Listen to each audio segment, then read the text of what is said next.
Mungkin lanjut ke ilalang yang keempat. Ya, ilalang keempat yaitu masa lalumu. Kategori masa lalu negatif adalah kesalahan. Setiap kita memiliki kesalahan. Tapi terkadang ketika anak-anak remaja, entah itu kesalahan yang dia perbuat atau kesalahan orang tua, maka dia belum bisa mencerna. Dia belum bisa mengambil solusinya. Tetapi ketika dia bertumbuh, butuh waktu sehingga dia mengalami pertumbuhan, sehingga dia tahu bahwa kesalahan-kesalahan yang mungkin dia perbuat atau kesalahan-kesalahan yang terjadi mungkin dalam keluarga, itu perlu dibereskan. Yang kedua yaitu penganiayaan anak. Mungkin di sini saya akan sedikit fokuskan. Mengapa? Karena saya mengalaminya. Ketika saya ketika saya belajar di STT Salom bersama dengan teman-teman, saat itu saya belum menyadari bahwa saya butuh untuk melepaskan semuanya. Saya tidak pernah bercerita kepada orang lain karena memang saya pada waktu itu tidak merasa sanggup untuk bercerita kepada orang lain. Pada waktu saya berumur 4 tahun, di situ orang tua saya mengalami perpisahan, dan setelah itu saya hidup, bertumbuh, pindah dari satu tante ke tante yang lain. Karena memang kebanyakan dari tante-tante dari keluarga papa saya ada banyak keluarga yang pasangan yang tidak memiliki anak. Sehingga akhirnya saya karena terjadi perpisahan, maka papa saya menaruh saya ke tantenya papa saya. Jadi buat saya itu nenek ya, tapi bukan nenek kandung. Karena itu tante dari papa saya. Karena saya adalah keluarga dari suaminya, sehingga istri merasa cemburu ketika suaminya mencintai saya, mengasihi saya. Disitulah akar dari semua penganiayaan yang terjadi. Ya. Mungkin saya sedikit ceritakan salah satu tante atau oma yang menganiaya saya, yaitu salah satunya ketika saya makan, maka gelas saya itu jatuh. Gelas saya itu saya pecahkan, kesenggol begitu. Dan akhirnya satu hari, keesokan harinya saya tidak dikasih makan dengan alasan dihukum karena memecahkan gelas. Sejak itu saya selalu meminum tidak lagi dengan gelas, tapi dengan kaleng susu. Bapak Ibu kalau tahu kaleng susu yang Denko gitu, mulutnya dirapikan, itu jadi gelas. Saya tidak tahu waktu itu mengapa tidak ada plastik atau tidak ada yang lainnya. Maka dia memakai itu. Terus yang kedua, seringkali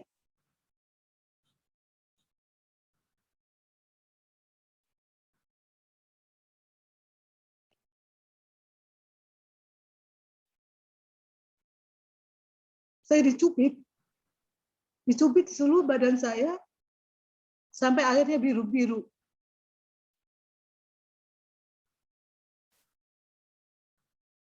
Kemudian itu palu yang harusnya untuk memukul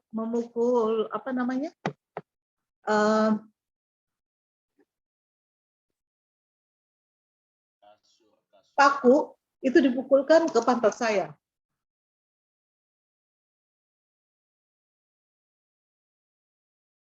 Kemudian kadang itu rokok, karena memang si tante itu merokok, maka rokoknya itu suka disulutkan ke tangan-tangan saya.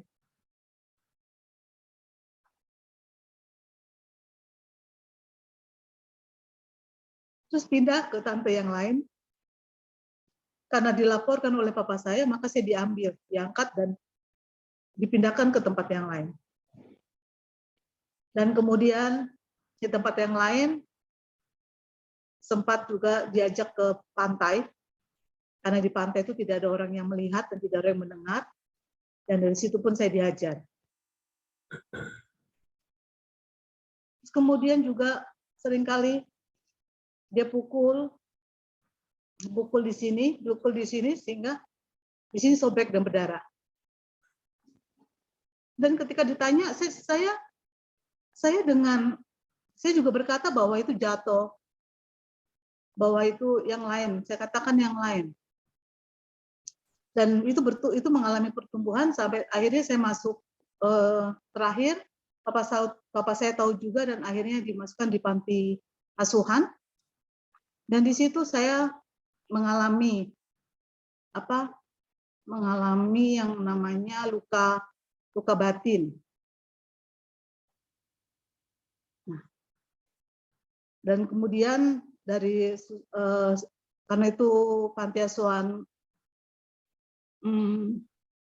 Katolik, maka suster setempat mau membawa saya ke psikiater. Dan itu terjadi sekitar saya berumur 4 tahun sampai 14 tahun. Kemudian semua itu berjalan tanpa ada yang mengerti bahwa itu harus dibereskan dalam kehidupan saya. Saya menjadi anak yang tomboy, dan saya suka bertengkar sama cowok dengan teman-teman cowok saya. Dan ketika saya tumbuh, mulai dari SMP, SMA, banyak yang naksir sama saya. Badan dulu saya tidak sebesar ini. Tapi saya semakin membenci, saya semakin mau berkelahi dengan mereka. Karena untuk apa kamu suka sama saya? What do you want? Like that. Saya selalu, sehingga ketika saya juga bertumbuh dan saya menikah pun di usia tua, sekitar 35-36 kan saya menikah. Tetapi satu hal yang saya juga mau bagikan, bahwa tidak terlambat. Tuhan itu mengasihi saya dan tidak pernah terlambat, bahwa ilalang itu tercabut ketika saya mengadakan doa penyembahan. Dulu ingat pada waktu di Salom, setiap malam selalu, sekalipun tugas, waktu itu setiap malam bunyi mesin ketik, teman-teman berlomba untuk mengerjakan tugas, sekalipun tugas belum selesai, saya selalu ke gereja. Apa yang saya lakukan di sana, yaitu saya melakukan penyembahan. Dan kuasa Tuhan terjadi.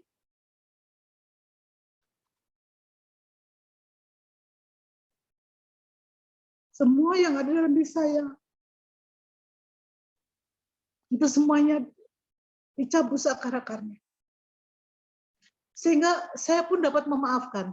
Orang-orang yang menyakiti saya, menganiaya saya dapat memaafkan. Sampai suatu hari, saya masih waktu itu sudah pelayanan ke Timur Tengah, saya sampai dihubungi oleh seseorang dan berkata bahwa kamu harus memaafkan. Saya berkata bahwa semua orang yang menyakiti saya sudah saya maafkan. Tapi apa yang terjadi? Ibu tersebut yang menganiaya saya, yang sudah di tempat tidur cukup lama dengan luka di belakang, luka di punggungnya karena mungkin tidur terlalu lama, yang seharusnya sudah jalan, belum juga meninggal. Akhirnya dia berkata, maafkanlah dia lagi. Dan saat itu saya berdoa, Tuhan, saya sudah mengampuni, saya lepaskan pengampunan. Dan nggak lama kemudian ibu tersebut meninggal dunia. Sekarang saya boleh berkata bahwa ilalang itu perlu memang dicabut sampai sekarang. Setiap kita mungkin punya ilalang. Mungkin pada waktu saya usia 20-an, 22 sampai 24 saya tidak tahu apa itu ilalang dalam diri saya yang harus dicabut. Sekalipun mungkin saya ikut semua kegiatan gereja saya ikut. Sampai saya sekolah teologi baru saya tahu bahwa ada sesuatu yang harus saya keluarkan dalam hidup saya. Sehingga ketika itu keluar, itu dicabut sampai sakarakannya, itu saya mengalami satu pembebasan. Ketika saya sharing ini kepada seorang hamba Tuhan itu tidak percaya. Karena saya bertumbuh tanpa orang tua, tapi saya menjadi satu pribadi yang bukan yang troublemaker. Saya satu pribadi yang bukannya anak yang orang bertumbuh jadi anak yang narkoba, bukan perokok, atau apapun, kenakalan remaja tidak saya lakukan. Walaupun saya bertumbuh tanpa orang tua, saya bertumbuh tanpa orang yang berkata, jangan itu, jangan begitu. Tapi saya adalah anak yang suka ke gereja. Dari sejak saya remaja, SMP, SMA, saya adalah anak yang suka ke gereja.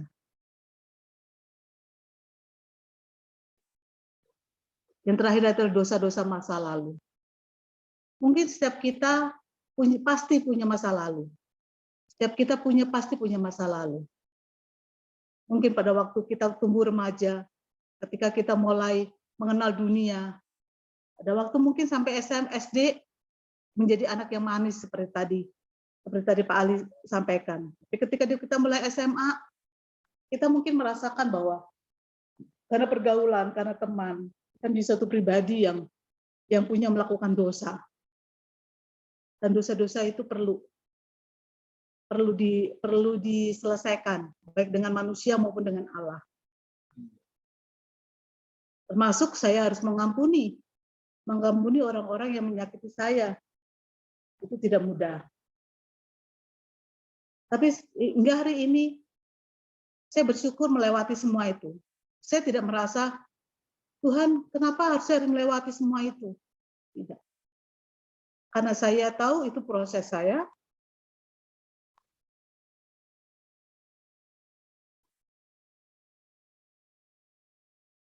Dan saya tahu itu mendewasakan saya.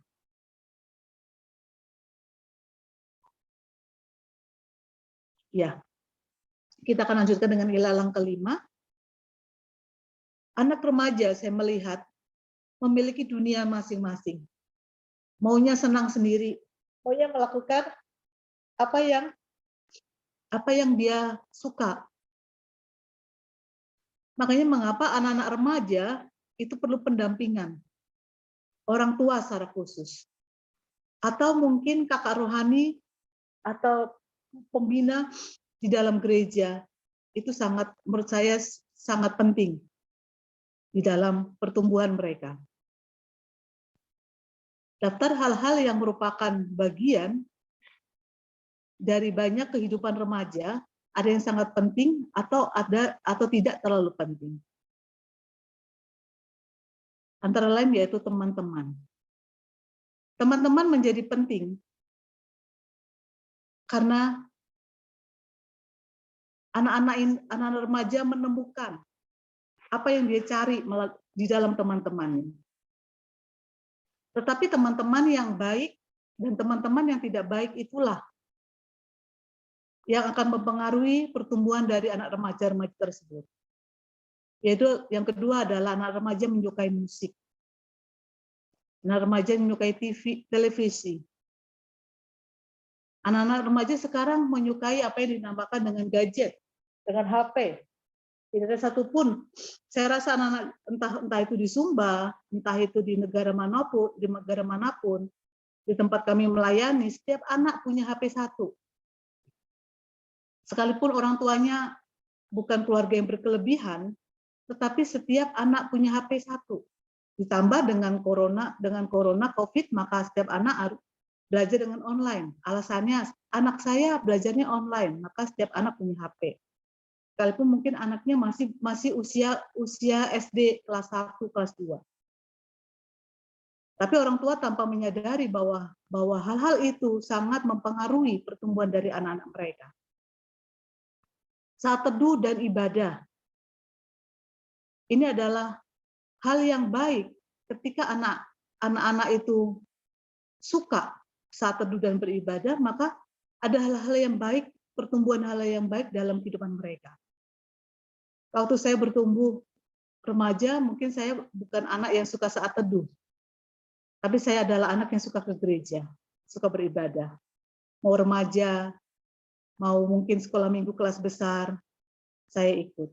Entah lagi, belum lagi, kalau ada di gereja ada acara, ada ibadah, saya ikut. Sekalipun nggak mengerti apa yang mereka bicarakan. Menolong orang yang terluka, olahraga, popularitas, pakaian bagus. Anak-anak remaja adalah anak-anak yang membutuhkan pendampingan.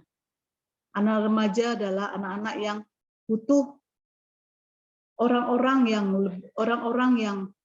yang lebih daripada dia untuk boleh membimbing, untuk boleh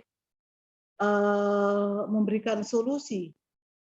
Jadi ketika dia mengalami masalah atau mengalami luka dalam hatinya, seringkali orang tua itu dengan mudah melukai anak mereka tanpa mereka sadari, dengan membandingkan kakaknya terhadap adiknya atau membandingkan anaknya dengan teman-temannya.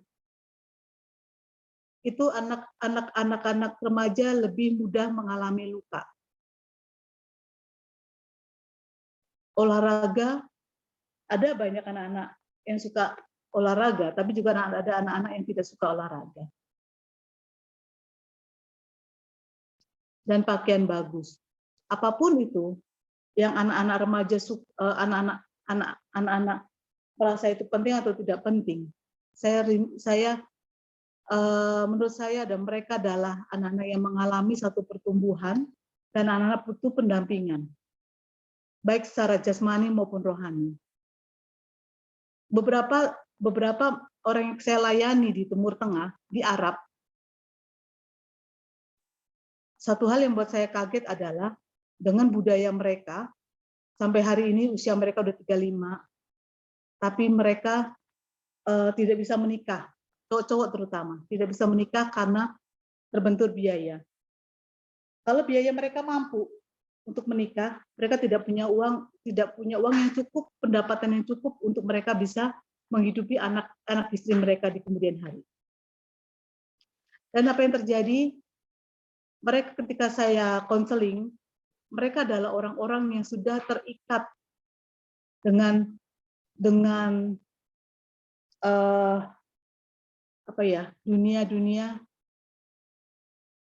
bukan dunia, tapi ikatan-ikatan seksual. Sehingga saya bilang bahwa maaf, mungkin saya tidak bisa, mungkin saya akan arahkan untuk seseorang bisa melayani kalian, saya katakan, karena saya perempuan.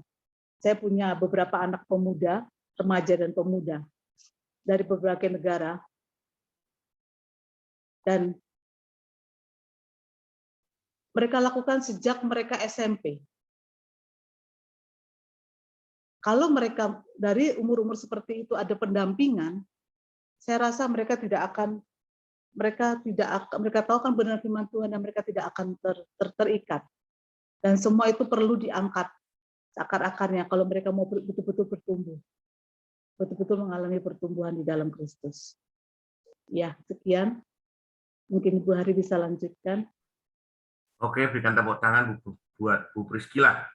Tuhan berkati. Terima kasih, sharingnya sangat memberkati. Ya, kita mendengar satu